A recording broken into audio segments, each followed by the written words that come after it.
A single mother living in a rough neighborhood and struggling with multiple jobs and mounting debts stumbles upon a lost boy. Rather than leaving him alone at the police station, she decides to take him home.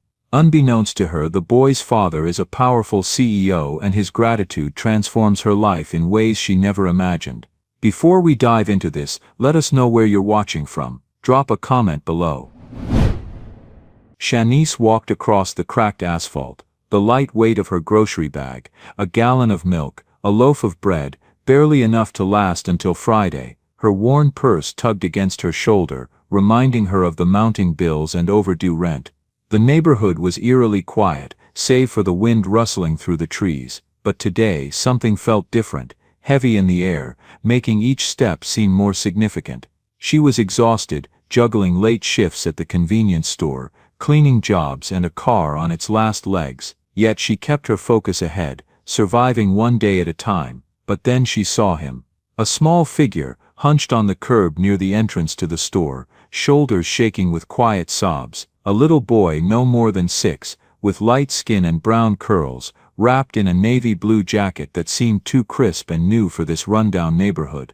This wasn't her concern. She had enough on her plate. Rent was overdue, the car was on its last legs, and her daughter was counting on her. But something about the boy's trembling figure gnawed at her, pulling at the small thread of humanity she still clung to in the midst of all her struggles. She paused for a moment, her feet frozen in place, before a thought of Kira flashed in her mind.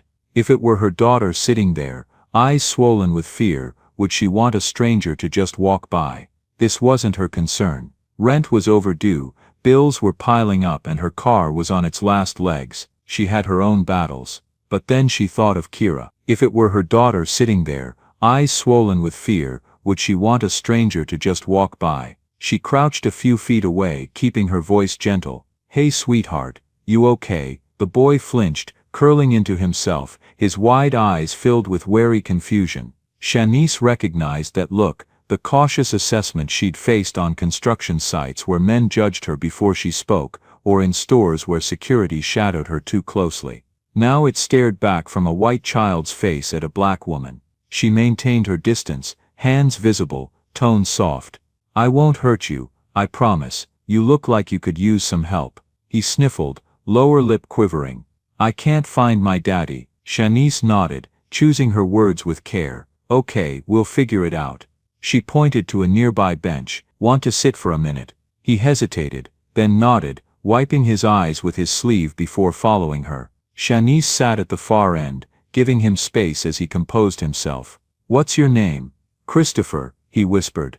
"All right, Christopher. Do you know your daddy's phone number?" He nodded eagerly, rummaging in his small backpack to pull out a crumpled paper. Shanice took it gently, smoothing it to reveal a neatly written number and an address below. She dialed on her phone. "Not far from here." It rang once, twice. Voicemail. She frowned, tried again. Still nothing. Beside her, Christopher twisted his hands, his breaths shallow. Shanice glanced between him and the paper. She should call the police, let them handle it. But the image of this boy alone in a station, terrified and waiting, twisted her gut. The address was only 10 minutes away. "Okay," she said, standing. "I'm going to take you home, all right? We'll find your daddy together." Christopher's eyes flickered with uncertainty. Shanice knelt to his level. "I get it. You don't have to come with me. We can wait for the police if that feels safer, or you can buckle up in my car before I even start it. Your choice." He bit his lip, thinking. After a long pause he whispered, "Okay." As they walked to her car, Shanice made sure he climbed in and fastened his seatbelt first. In the rearview mirror she saw him clutching the paper like a lifeline. It reminded her of Kira's hopeful eyes that morning, dreaming of a big house with a yard and a dog, dreams Shanice couldn't afford amid the flickering lights and mounting bills of their cramped apartment. But if it were Kira lost like this, she'd want someone to step up. "You're nice," Christopher said quietly, gazing out the window. Shanice let out a hollow laugh. "You don't even know me, kid." He shrugged. "You didn't leave me." Those words squeezed her heart, not just because he was lost, but because of the trust in his voice, as if she could fix it all. How could she, when she could barely scrape together rent? The drive was silent, except for the engine's weary hum and Christopher's occasional sniffles. Shanice gripped the wheel, her mind spinning through what might await. Maybe his father was out searching, frantic. Or maybe it was something worse. She hated the unknown. Is my daddy going to be mad? Christopher asked, voice small. She glanced back in the mirror. I don't think so. He's probably just worried. I didn't mean to get lost, he murmured. I know. It happens. The address led to a neighborhood worlds apart from hers. Tree-lined streets, manicured lawns, grand houses with gleaming cars and driveways. Her rusty sedan stood out like a blemish. As they pulled up, Shanice exhaled, steeling herself. This simple act of kindness was pulling her into unfamiliar territory, but she couldn't turn back now. For Christopher, for Kira, for the part of her that refused to walk away when someone needed help, she slowed in front of a 2-story house with white shutters and a stone pathway leading to the front door. Before she could even shift into park, the front door flew open. A white man burst out onto the porch, his dress shirt untucked, his sandy brown hair disheveled, his face pale with panic. Christopher, he shouted. Christopher gasped, his tiny fingers fumbling with the seatbelt as he scrambled to unbuckle himself. Shanice barely had time to put the car in park before the boy flung the door open and ran toward his father. The man fell to his knees, arms wide, catching Christopher in a tight embrace. Oh my God, buddy, he choked, his voice shaking. I was so scared. Christopher clung to him, his small frame trembling.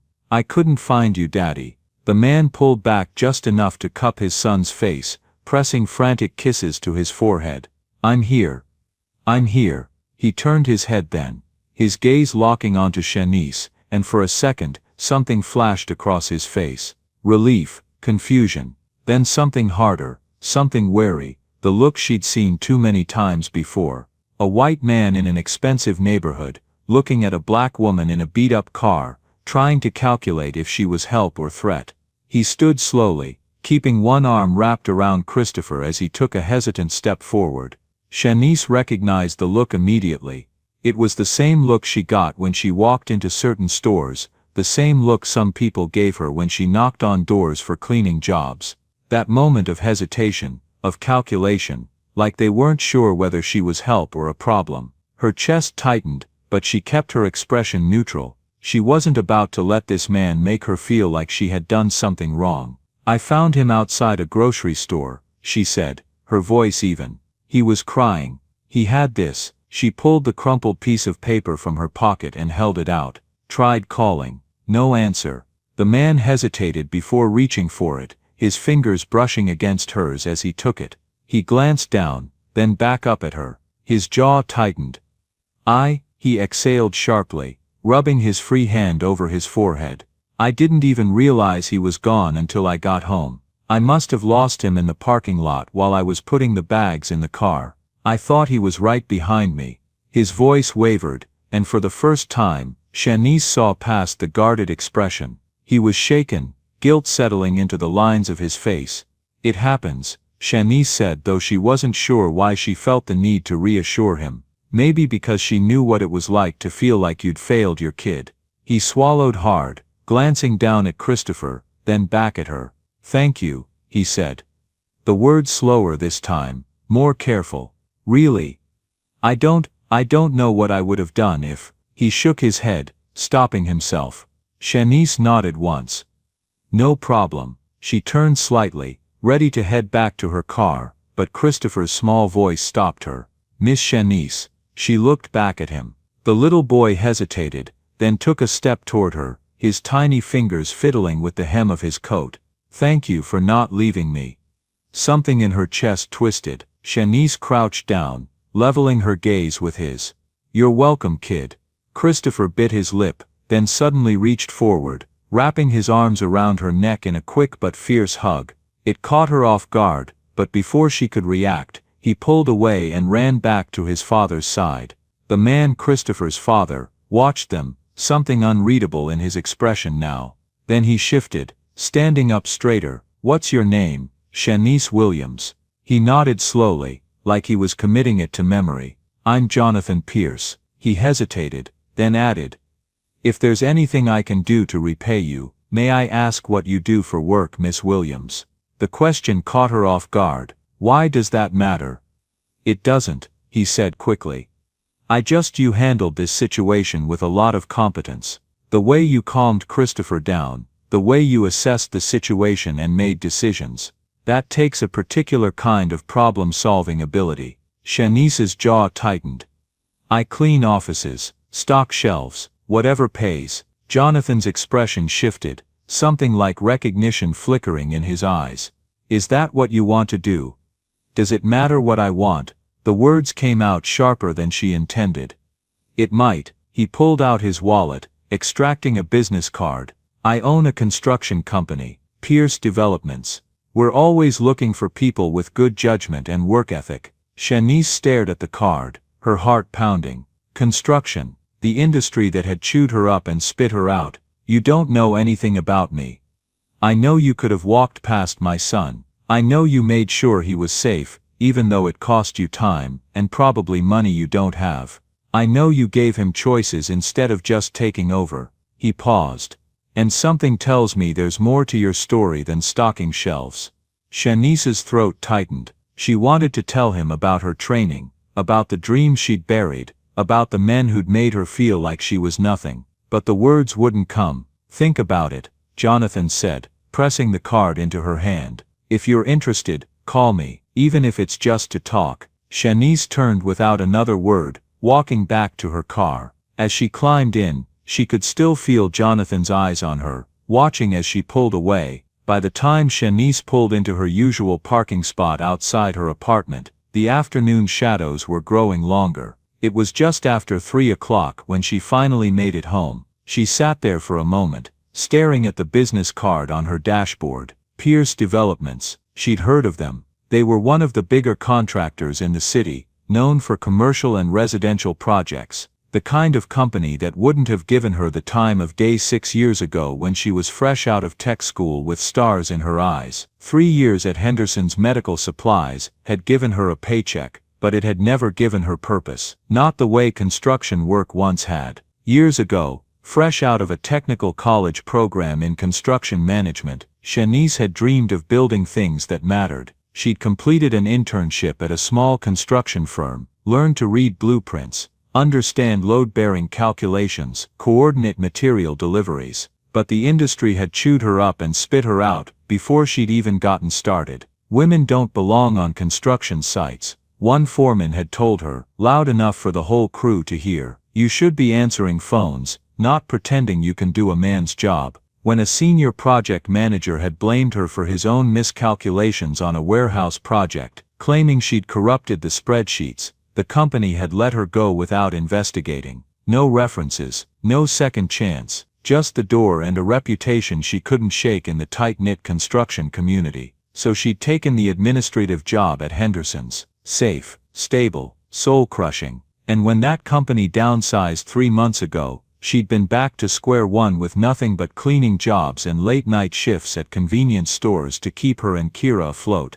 Now she scraped by doing whatever work she could find, stocking shelves at convenience stores, cleaning offices after midnight, doing laundry for people who barely acknowledged her presence. The money was never enough, the bills stacked up faster than she could pay them, and the landlord's friendly reminders were getting less friendly by the day. 2 months behind on rent, one more missed payment, and she and her daughter Kira would be out on the street. She grabbed the grocery bag and headed inside, trying to push the card out of her mind. She had Kira to pick up in an hour, rent to figure out, a car that was one bad start away from dying completely. She was sorting through bills at the kitchen table when her phone rang. Unknown number. Miss Williams, this is Jonathan Pierce. I hope you don't mind me calling directly. Shanice's grip tightened on the phone. How did you get my number?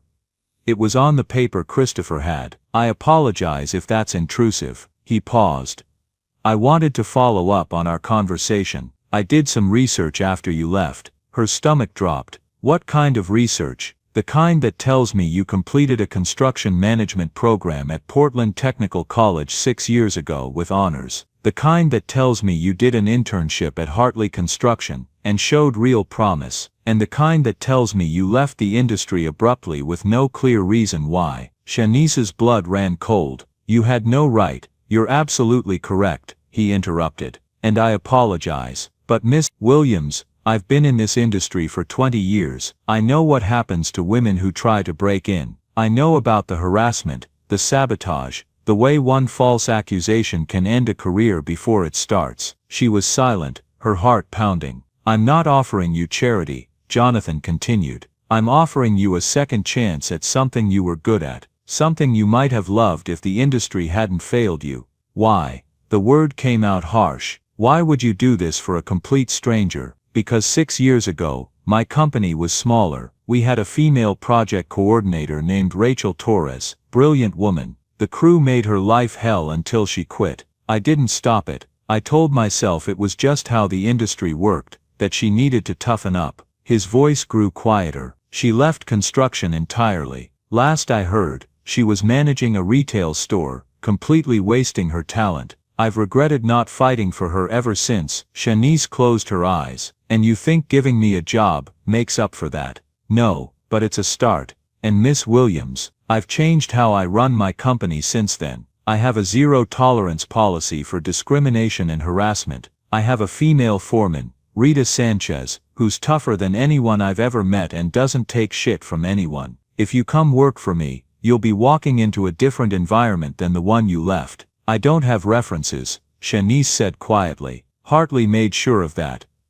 I don't need references from people who didn't deserve your talent in the first place. What I need is someone who can read blueprints, coordinate schedules, solve problems under pressure, and isn't afraid of hard work. From what I saw today, you can do at least 3 of those things. The rest we can teach you. Shanice looked around her tiny apartment, at the bills spread across the table, at the cracked ceiling and flickering light. I have a daughter. I can't afford to take risks. Then don't think of it as a risk. Think of it as a job. Starting wage is $22 an hour, more once you prove yourself. Health benefits after 90 days. You start as general labor, but if you show aptitude, and I think you will, there's a clear path to supervisor positions and eventually project management. $22 an hour, that was more than double what she was making now. That was rent paid on time, groceries without counting every penny, maybe even fixing the car. When would I start? She asked, barely believing the words coming out of her mouth. Tomorrow morning, 7 a.m., I'll text you the address. He paused. Miss Williams, I can't promise it'll be easy, but I can promise it'll be fair, and I can promise that if anyone gives you trouble because of your gender or your race, they'll answer to me. After she hung up, Shanice sat in silence for a long time, staring at the business card. Maybe this was foolish. Maybe she was setting herself up for another heartbreak. But maybe, just maybe, this was the door she'd been waiting for. She didn't call Jonathan back that night. She didn't need to. He'd already made the decision for her, in a way, by believing she could do this before she believed it herself. Instead, she spent the evening, after putting Kira to bed, digging through her closet, until she found the old binder from her construction management courses. The plastic cover was cracked, the pages yellowed, but the information inside was still good. Load calculations, material specifications, safety protocols, OSHA regulations. She stayed up until 2 in the morning,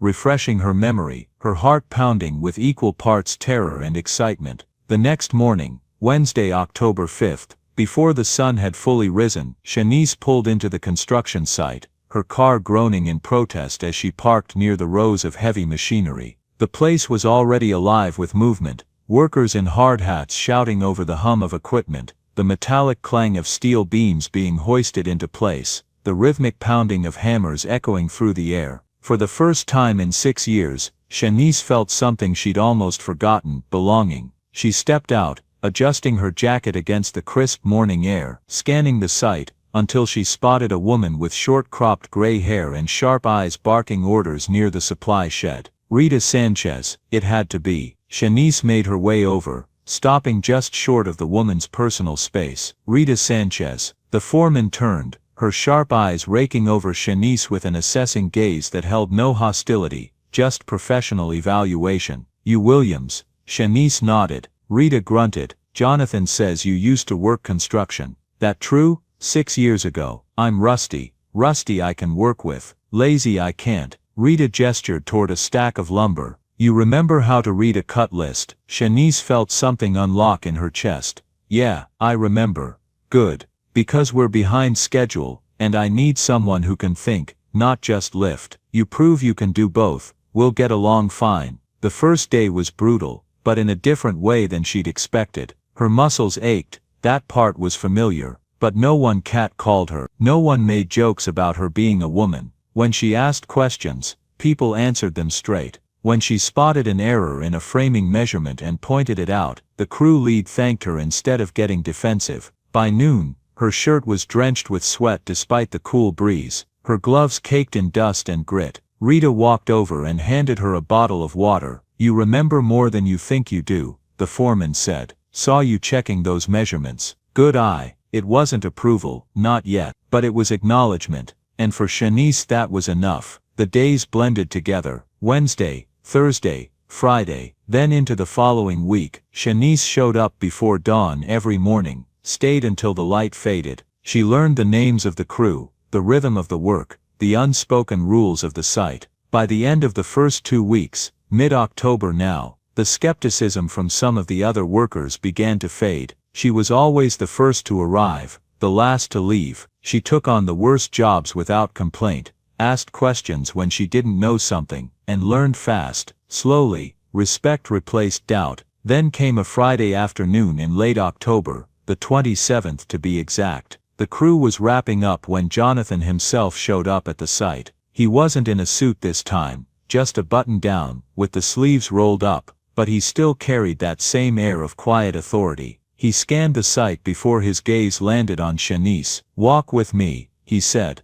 already turning toward the edge of the lot. Shanice hesitated only for a second before following. Jonathan stopped near a stack of steel beams, looking out over the framework of the building taking shape. You're doing good work, he said after a moment. Shanice shrugged, just doing the job. Jonathan nodded, like he appreciated the lack of false modesty. That's why I want to offer you something more. Shanice frowned. More. Jonathan turned to face her fully. There's a management training program for employees who show leadership potential. I think you'd be a good fit. It's a 6-month program. If you complete it successfully, there's a path to project management. The words hit harder than Shanice expected. She had been so focused on just surviving, on keeping her head above water, that she hadn't even considered what came next. A job was one thing. A career, a real chance to build something for herself, for Kira, that was something else entirely. She let out a slow breath. Why me? I've only been here 3 weeks. Jonathan's lips curved slightly. Because I see potential, and because people like us, we don't get handed a lot of doors. Sometimes when one opens, you got to be willing to step through it. Shanice looked away, jaw tightening. She had spent years pushing against doors that refused to budge, swallowing disappointment, forcing herself to believe that grinding through each day was the best she could hope for. But standing here, hearing those words, sometimes when one opens, you got to be willing to step through it. She felt something shift inside her. She turned back to Jonathan, her decision already made. All right, I'm in. Jonathan nodded, satisfied. Good. Monday morning, October 30th, report to the main office. We'll get started. But life, Shanice was about to learn, had a way of testing resolve just when things started looking up. That evening, as she drove home, her phone rang. The number was unfamiliar, but she answered anyway. It was 6:15 in the evening. Miss Williams, a woman's voice, professional but strained. This is Linda from Riverside Elementary. I'm calling about Kira. Shanice's heart lurched. What happened? Is she okay? She's fine physically, the woman said quickly. But there was an incident today. Another student accused her of stealing from a backpack. The other child's mother is quite upset, and is threatening to involve the police, unless this is resolved. Shanice's grip tightened on the wheel. Kira wouldn't steal anything. I believe you, Miss Williams. But the other mother is very insistent. She's demanding that we search Kira's belongings and your home. She's made some accusations about your financial situation. The implication hung in the air like poison. Shanice pulled over, her hands shaking with rage and fear. When do I need to be there? As soon as possible. The other mother is here now with her husband. They're quite influential in the school district, and I'm afraid this could escalate if we don't handle it carefully. 40 minutes later, at 7 o'clock, Shanice walked into the principal's office to find Kira sitting in a chair, her eyes red from crying. Across from her sat a well-dressed white woman with blonde hair, her arms crossed, her expression cold. Beside her stood a white man in a business suit, his jaw tight with barely contained anger. "Miss Williams," Principal Thompson said, standing. "Thank you for coming so quickly." The woman in expensive clothes stood abruptly. "Is this her, the mother?" Shanice kept her voice level. "I'm Shanice Williams. What's this about?" The woman's lip curled. "Your daughter stole $75 from my son's backpack. That's what this is about." "Kira didn't steal anything," Shanice said firmly. "Oh really?" The woman pulled out her phone, showing a photo. "This is the exact amount that was in his backpack this morning. Now it's gone. And your daughter was the only one near his cubby during recess." Shanice looked at Kira, who shook her head frantically. "Mama, I didn't. I swear I didn't." The man spoke up, his voice dripping with condescension. "Look, we understand times are tough for some families, but stealing is stealing. We're prepared to let this go if you return the money, and your daughter apologizes." Something dangerous flashed in Shanice's eyes. "My daughter has nothing to apologize for, because she didn't take your money." "Then you won't mind if we search her backpack?" the woman challenged. "Go ahead." Principal Thompson opened Kira's backpack, pulling out each item: school supplies, a worn notebook, a lunchbox, no money. The woman's eyes narrowed. "Check her pockets." "Excuse me," Shanice stepped forward. "If she didn't take it, she won't mind proving it." Shanice looked at Kira, who nodded tearfully. The principal gently checked Kira's jacket pockets, then her jeans pockets. Nothing. The woman wasn't satisfied. "She probably hid it at home. I want someone to check her house." "That's enough," Shanice said, her voice hard as steel. "You've accused my daughter, searched her belongings, humiliated her in front of her principal. You found nothing because there's nothing to find. We're done here." "We're not done," the man said coldly. "Not until we get our money back, or an admission of guilt." "Then we'll never be done," Shanice said, taking Kira's hand. "Because my daughter didn't take your money, and I won't let you bully her into saying she did." As they walked to the car, Kira sobbed against her mother's side. "Mama, I didn't take it. I promise." "I know, baby, I know, but the damage was done." The next Monday morning, November 1st, Shanice received a call from Principal Thompson. The couple had filed a formal complaint with the school board. There would be an investigation. Kira might face suspension pending the outcome. Worse, when Shanice arrived at work that same Monday to start her training program, Rita pulled her aside before she could even enter the office. "We got a problem," the foreman said, her expression grim. "Someone called the main office this morning. Made some accusations about you stealing from your previous employers. Said you were fired for theft." Shanice's blood ran cold. "That's not true. I was laid off when the company downsized. They can check my records." "I believe you," Rita said, "but HR is required to investigate any allegations. They're putting you on unpaid leave until they can verify your employment history." Jonathan tried to fight it, but the company's legal team won't budge. Policy is policy. Unpaid leave, the words echoed in Shanice's mind as she drove home. She had just found stable work, had just been offered a chance at something better, and now it was all crumbling around her. That night, as she held Kira while her daughter cried herself to sleep, Shanice realized exactly what was happening. That couple wasn't just upset about missing money. They were punishing her for daring to exist in their world, for not accepting their accusations without question, for standing up for herself and her child. And they had the resources to make her life hell. The investigation dragged on for 3 weeks. From early November through Thanksgiving week, 3 weeks of unpaid leave, 3 weeks of Kira being whispered about at school, 3 weeks of Shanice burning through what little savings she had left, watching the rent deadline approach like an executioner's blade. By mid-November she was 1 month behind on rent. The landlord stopped being polite. She applied for other jobs, but every potential employer called Pierce Developments for a reference, and HR was required to mention the ongoing investigation. No one wanted to take that risk. The car finally gave out completely on a Tuesday morning, November 21st. Shanice turned the key, heard a grinding sound and then nothing. She sat there in the driver's seat, her forehead resting against the steering wheel, and for the first time in years she let herself cry. Not because of the car, not even because of the money, but because she had done everything right. She had worked hard, kept her head down, raised her daughter to be kind and honest. And it still wasn't enough. The world still found ways to grind people like her into dust. She was wiping her eyes when someone knocked on the window. Jonathan stood outside, his expression concerned. Shanice rolled down the window. "What are you doing here?" "Rita told me what happened," he said. "With the investigation, and I heard about the situation at Kira's school. I've been following it even though HR wouldn't let me intervene directly." "So you came to fire me in person?" Shanice asked bitterly. "No," Jonathan said quietly. "I came to tell you that the investigation is over as of this morning. HR verified everything. You're cleared." Shanice stared at him, not daring to believe it. "What? Your former employer confirmed that you were laid off due to downsizing, not fired for theft. Gave you a glowing recommendation actually. Said you were one of the best workers they'd ever had." He paused. "But there's more. I did some digging into who made that call to our office. Hired a private investigator on my own dime." He pulled out his phone, showing her a document. The call came from the same number as the parents who accused Kira, Richard and Catherine Thornton. "They've been making calls all over town, trying to sabotage you, trying to get you fired, trying to get Kira expelled. My investigator traced 6 different calls to various places you'd applied for work." Shanice's hands clenched into fists.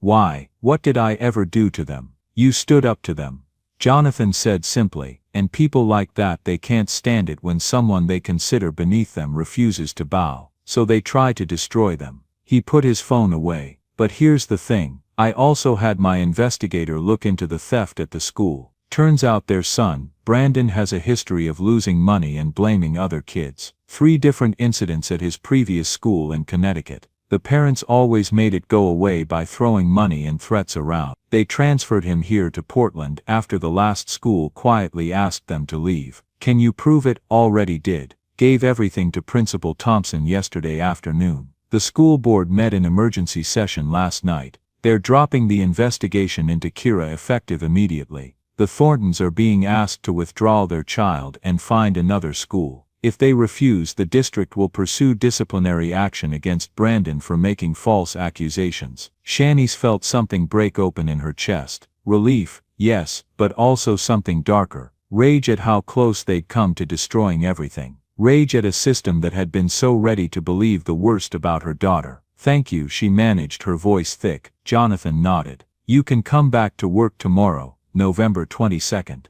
The management training program is still yours if you want it. We'll count the 3 weeks you were on leave as completed coursework since you were studying the materials Rita gave you anyway." Shanice looked at her dead car, then back at Jonathan. "I want it, but first I need to figure out how to get to work without a car." Jonathan thought for a moment. "I have a company truck that's been sitting unused in our lot for the past 2 months. Consider it a work vehicle. You can use it as long as you're with the company." "I can't accept that. It's not charity. It's a company vehicle for a company employee. You'll be making site visits once you finish the training program in April. You'll need reliable transportation." He pulled out a set of keys. "Besides, I'm not asking. I'm telling you as your employer that you need to pick up this vehicle from our lot today and have it ready for work tomorrow morning." Shanice took the keys, her throat tight. "Why are you doing all this?" Jonathan was quiet for a long moment. "When I was 17, my father was arrested. False accusation of embezzlement from the company where he worked as an accountant. The owner's son had been stealing for years, got caught, and blamed my dad. My father was black, the owner's son was white, and back then, that was all that mattered. It took 2 years to clear his name. By then he'd lost everything.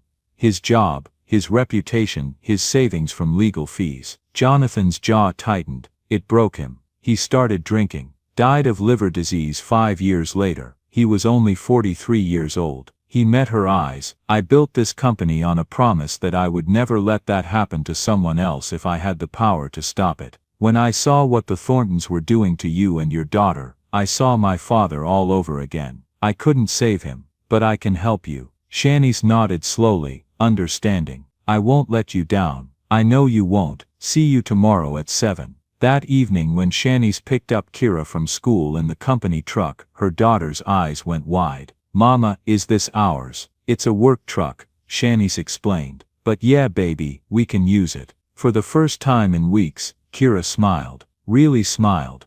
Does this mean things are getting better? Shanice pulled her daughter close. Yeah baby, I think they are. The next day Principal Thompson called her personally. Miss Williams, I owe you and Kira an apology. The school should have investigated more thoroughly before allowing the situation to escalate. We found security footage that shows Brandon Thornton entering the bathroom during the time the money allegedly went missing. He came out without the money. We believe he may have hidden it himself to frame another student. It's not the first time he's done something like this. What happens now? The Thorntons withdrew Brandon this morning. They're threatening legal action against the school, but our attorneys are confident we have grounds for a countersuit if they proceed. More importantly, Kira's record will be completely cleared. I've personally spoken to her teachers to ensure there are no lingering assumptions about her character. Thank you, Shanice said. No, Miss Williams, thank you for not letting us railroad your daughter. You fought for her when the system failed her. That took courage. After she hung up, Shanice sat at her kitchen table and did something she hadn't done in a long time. She let herself feel hopeful. The management training program resumed on November 22 and ran through the brutal Portland winter. Shanice threw herself into it with an intensity that surprised even Rita. She learned project management, blueprint reading, cost estimation, crew leadership. She studied at night after Kira went to bed, filling notebooks with calculations and diagrams. By January, she was caught up with where she should have been without the 3-week interruption. By February, she was ahead. Rita took her under her wing, teaching her the subtle art of managing workers who'd been doing this for 20 years and didn't particularly want to take orders from anyone new. It's not about being the toughest person on site, Rita told her one cold February morning. It's about earning respect. You do that by working harder than anyone else, by never asking someone to do something you wouldn't do yourself, and by standing up for your crew when management tries to cut corners that would put them in danger. Shanice absorbed it all. She showed up before dawn, stayed after sunset. She worked alongside the crew during the day and studied management techniques at night. She learned to read people, to understand when someone was struggling with a task and needed help, versus when they just needed encouragement. But not everyone was ready to accept her. There was Danny, a crew lead who'd been with the company for 12 years. He had a habit of assigning Shanice the most physically demanding tasks, not because they needed doing, but because he was testing her, seeing if she'd break. She didn't.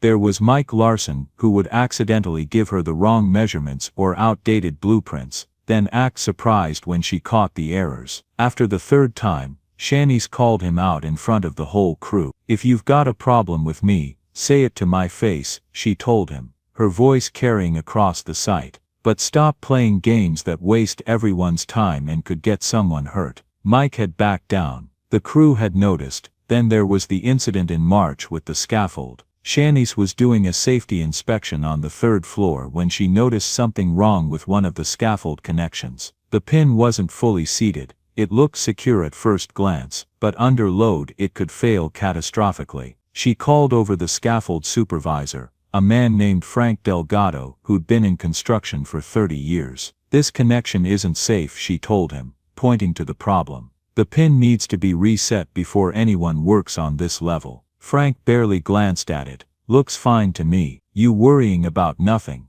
It's not fine. Look at the gap here. I've been building scaffold since before you were born, sweetheart. I think I know what I'm doing. Shanice felt the familiar anger rising, the same dismissive tone she'd heard 6 years ago, the same assumption that her concerns didn't matter because of who she was. But this time she had backup. Then you've been doing it wrong for 30 years. Rita's voice cut through the tension like a blade. The foreman had appeared behind them, her expression thunderous. Because Williams is right, that pin is dangerously loose. You reset it now, or you're off this site permanently. Frank's face reddened, but he reset the connection without another word. After he left, Rita turned to Shanice. Good eye. That could have killed someone. But next time, You don't ask, you tell. You're not a laborer anymore. You're training to be management, and management doesn't ask permission to keep people safe. The lesson stuck. In mid-March, she took her certification exam for the training program. 3 hours of technical questions, case studies and problem-solving scenarios. She passed with a 93% score, one of the highest in company history. On April 1st, exactly 6 months after she'd started, Jonathan called her into his office. "Congratulations, you've completed the program." He slid a folder across his desk. "We're breaking ground on a new project in May. Mixed-use development on the south side, residential and commercial. It's a big one, 18-month timeline, $12 million budget." He opened the folder. "I want you as assistant project manager. Rita will be lead, but this will be your project to learn on. If you prove yourself here, the next one is yours to run solo." Shanice opened the folder, her heart pounding. This was it. The door Jonathan had talked about. Not just opened, but wide enough for her to walk through and build a real future. "I won't let you down," she said. Jonathan smiled. "I know." The project broke ground on May 15th. A 6-story building that would house retail on the ground floor and apartments above. Coordinating subcontractors, managing deliveries, keeping the project on schedule and under budget. It was like conducting an orchestra where every musician spoke a different language and half of them thought they should be the conductor instead. Shanice thrived in the chaos. She discovered she had a talent for logistics, for seeing 3 steps ahead and anticipating problems before they derailed everything. When a concrete delivery was delayed by a week in late June, she reorganized the entire schedule to keep other work moving. When a subcontractor tried to substitute inferior materials in August to save money, she caught it during an inspection and raised holy hell until it was corrected. Rita watched her with growing approval. "You're a natural at this," the older woman said one afternoon in September. "Best assistant I've ever had. And trust me, I've had plenty who thought they knew everything and didn't know shit." But success bred jealousy. There were men on the crew, men who'd been with the company for years, who didn't like taking direction from a woman who'd been there less than a year. Most of them came around once they saw she knew what she was doing. But a few nursed their resentment, waiting for her to fail. The first real test came during the concrete pour for the 3rd floor in early October, almost exactly 1 year after she'd started with the company. It was a critical phase. The timing had to be perfect, the mixture exact. Any mistakes, and they'd have to tear it all out and start over, costing weeks and hundreds of thousands of dollars. Shanice had been preparing for this pour for 2 weeks. She'd triple-checked the specifications, coordinated with the concrete supplier, verified the weather forecast. Everything was set for a Thursday morning pour, October 12th. Wednesday night, October 11th, she got a call. The concrete supplier, apologetic, explaining there'd been a mix-up with the order. The concrete was scheduled for Friday, not Thursday. Shanice's stomach dropped. "That's not possible. I confirmed this order 3 times. The last confirmation was yesterday. I'm looking at the paperwork right now, ma'am. It says Friday, October 13th. She hung up and immediately called the supplier's office, demanding to speak to a supervisor. It took 2 hours of arguing, but eventually, they pulled the original order forms. Someone had changed the date. Recently, the original paperwork clearly showed Thursday the 12th. "Do you know who made the change?" Shanice asked. The supervisor hesitated. The change was requested by someone claiming to be calling from Pierce Developments. But the name they gave, Rita Martinez, doesn't match anyone in your company directory. "We should have caught that, but the change came through our automated system." Sabotage. Someone was actively trying to make her fail. Shanice spent the rest of the night on the phone, calling in every favor she had, contacting every concrete supplier within 50 miles. Finally, at 2 in the morning, she found one who could do the pour Thursday morning. It would cost an extra $3,000 for the rush job, but it would get done. She showed up at the site at 5 a.m. on Thursday, running on 3 hours of sleep and pure determination. The pour went perfectly. By the time Rita arrived at 7, the crew was already smoothing the concrete into place. Rita looked at the scene, then at Shanice. "I heard about the supplier issue. How'd you fix it?" "Found another supplier. Cost an extra $3,000, but we're still under budget for the quarter, so it won't impact the bottom line. Rita studied her. Someone's trying to sabotage you. I know, you know who. I have suspicions. What are you going to do about it? Shanice looked out over the site. My job. If they want to play games, let them. I'll be too busy succeeding to care. But the sabotage didn't stop. Over the next 6 weeks, materials got delivered to the wrong address, inspections got scheduled for the wrong dates. Small things that could be explained away as innocent mistakes, but happened just often enough to create problems. Shanice documented everything. Every irregularity, every mistake, every coincidence. She built a file, methodical and thorough, but she didn't go to Jonathan. Not yet. She needed to be absolutely certain, needed to have proof that couldn't be dismissed or explained away. The proof came in late November during the electrical rough-in phase. Shanice was doing a final walkthrough before the inspection when she noticed something wrong with the wiring in one of the units. The neutral and hot wires were reversed. It wouldn't have been caught until someone tried to use an outlet and got shocked. Or worse, started a fire. She called the electrical subcontractor immediately. Who did the wiring in Unit 304? The foreman checked his records. That would be Jake Martinez. But that doesn't make sense. Jake's been doing this for 15 years. He doesn't make mistakes like that. Shanice felt a chill run down her spine. Pull up the building's security footage for yesterday between 2 and 6 p.m. It took an hour to get the footage. When she finally saw it, her suspicions were confirmed. A man she recognized from the crew, Derek Walsh, one of the ones who'd been hostile since day one, entering the unit after Jake had finished, clearly tampering with the junction box. She took the footage to Jonathan that same day. He watched it twice, his expression growing darker each time. How long has this been going on? Shanice handed him her file. Since early October, 7 weeks. This is the first time I could prove it wasn't just bad luck. Jonathan read through the file, his jaw clenched. When he finished, he looked up at her. Why didn't you come to me sooner? Because I needed to be sure, and because I needed to prove I could handle it.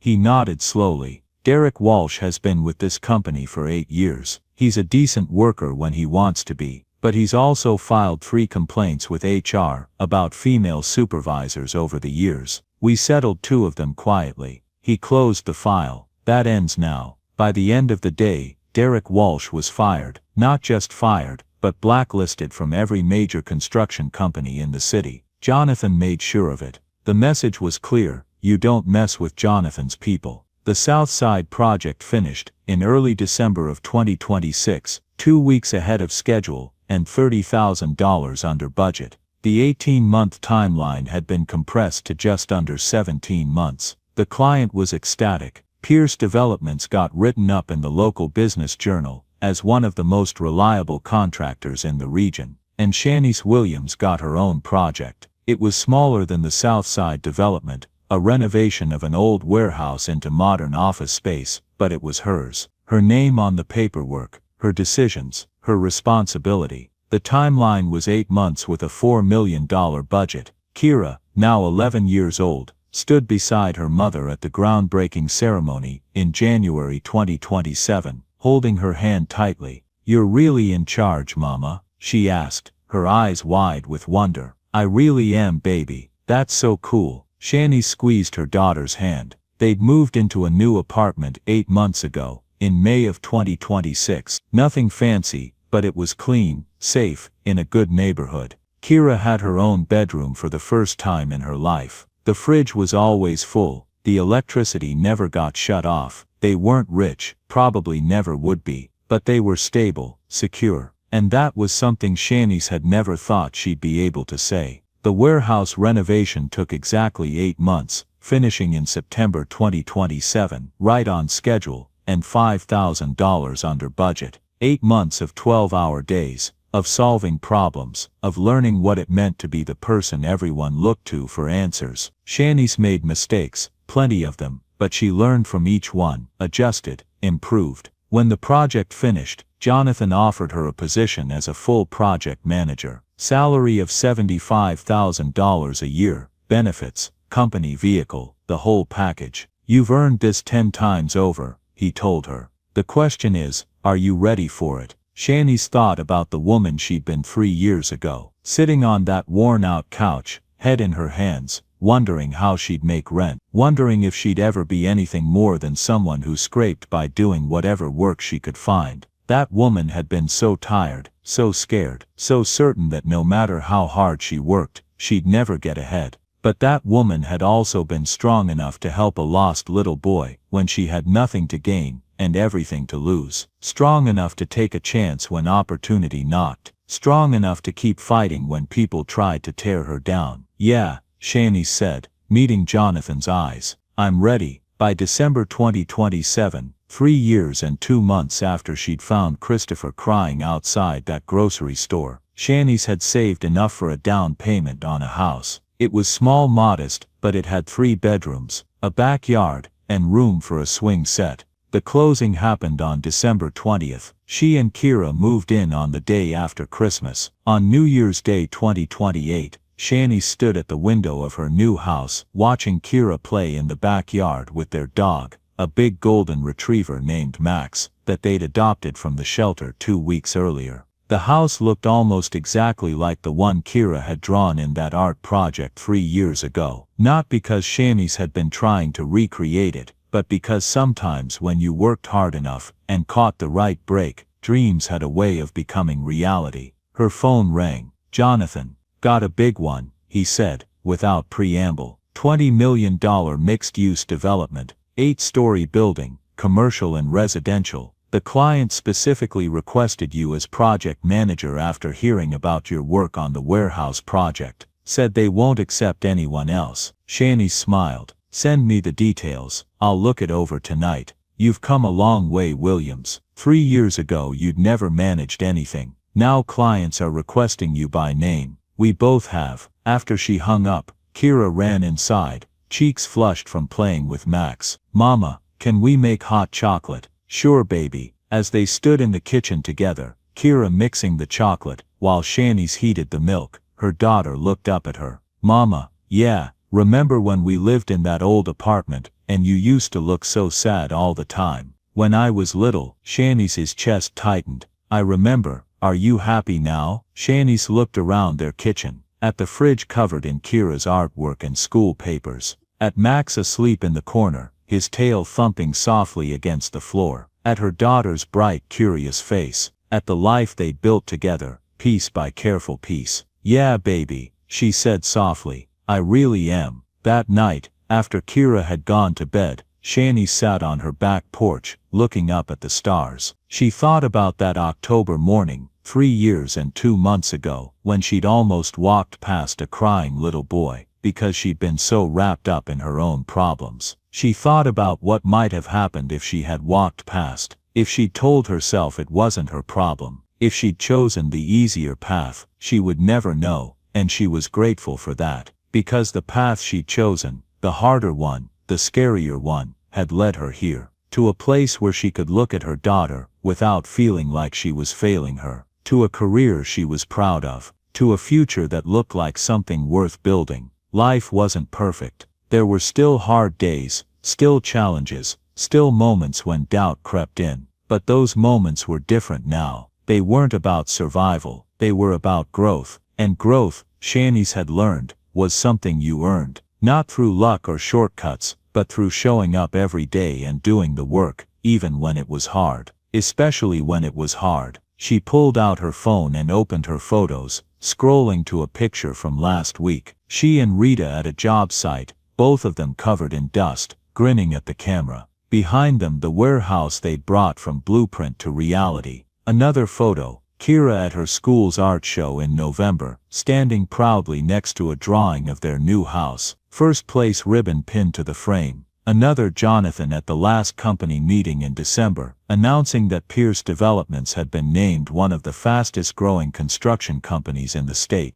Shanice had been in that photo too, standing with the other project managers, all of them building something bigger than themselves. She'd kept the old business card Jonathan had given her that October afternoon 3 years ago in the parking lot. It was in a frame now, hanging in her home office, a reminder of where she'd started, of what was possible when you were brave enough to take a chance. Her phone buzzed, a text from Rita. Early start Monday, 6 a.m. Big week ahead. Don't be late, boss. Shani smiled and typed back, I'm never late. She sat there a while longer, listening to the sounds of the night. A dog barking somewhere in the distance. The rustle of wind through the trees. The quiet hum of a life lived with purpose. Eventually she went inside, locked the door behind her, and checked on Kira one last time. Her daughter slept peacefully, one arm wrapped around her stuffed dog, her face relaxed and content. Max was curled up at the foot of her bed, keeping watch. Shanice kissed her forehead gently. Sweet dreams, baby. In the morning there would be work, challenges, problems to solve, a project to manage, a future to build. But tonight there was a warm house, a sleeping child, a loyal dog, and the deep satisfaction of knowing that she had taken every obstacle life had thrown at her, and turned it into something beautiful. Not because someone had saved her, not because she'd gotten lucky, but because when a door had opened, she'd been brave enough to walk through it, and once she was through, she'd had the strength to keep going. 3 years and 2 months, from barely making rent to owning her own home, from cleaning offices at midnight to managing multi-million-dollar construction projects, from wondering if she'd ever be able to give Kira the life she deserved to watching her daughter play in their own backyard with a dog named Max. It hadn't been easy, it hadn't been quick, but it had been worth it. Every single day of struggle had been worth it. Join us to share meaningful stories by hitting the like and subscribe buttons. Don't forget to turn on the notification bell to start your day with profound lessons and heartfelt empathy.